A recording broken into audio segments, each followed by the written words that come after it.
everyone. I'm Athena Ali, the Get Noticed coach, career strategist and government job application specialist. Welcome today to my live broadcast on using words that sell in your resume and key selection criteria. Now, before I start today, I'd like to do an acknowledgement to country. So in the spirit of reconciliation, I acknowledge the traditional custodians of country throughout Australia and their connections to land, sea and community. I pay respect to their elders past and present and extend that respect to all Aboriginal and Torres Strait Islander people today. So welcome. In this live today, let's find out what words you should be using that sell you in your resume and in your key selection criteria. Now, if you're here live, please do say hi in the comments below. If you're watching the replay, add hashtag replay down below in the comments. And you can also view this on my YouTube channel if for some reason you lose the connection here on LinkedIn, and I'll add the link below. Now, this live is for you if you're currently a public servant who's applying for roles, or perhaps you're outside the public service and you're trying to land your first six-figure public service role.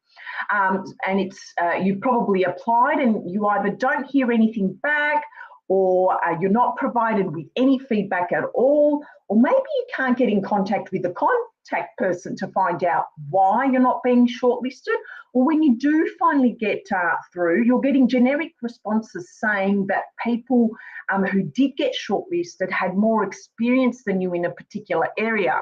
Now, to top it all off, you don't know how to articulate your brilliance in your job applications.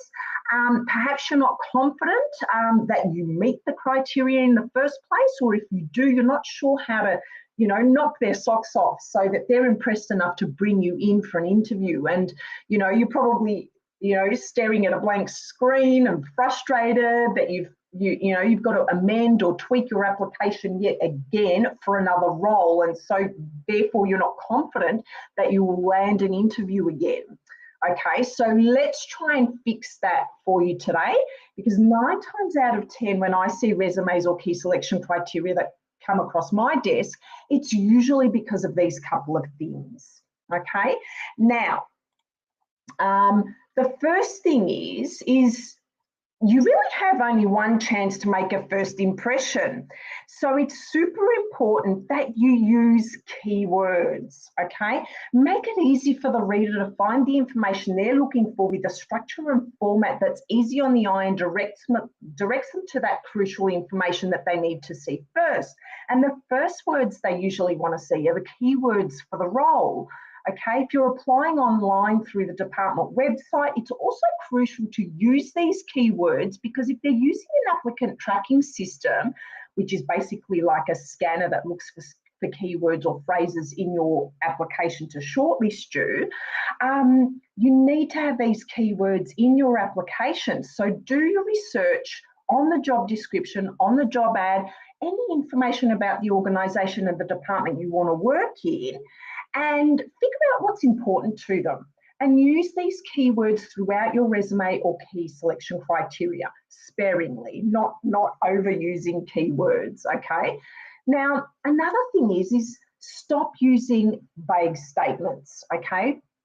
If there's a criterion that asks you to demonstrate your communication skills, make sure you demonstrate this to them in your resume and in your key selection criteria.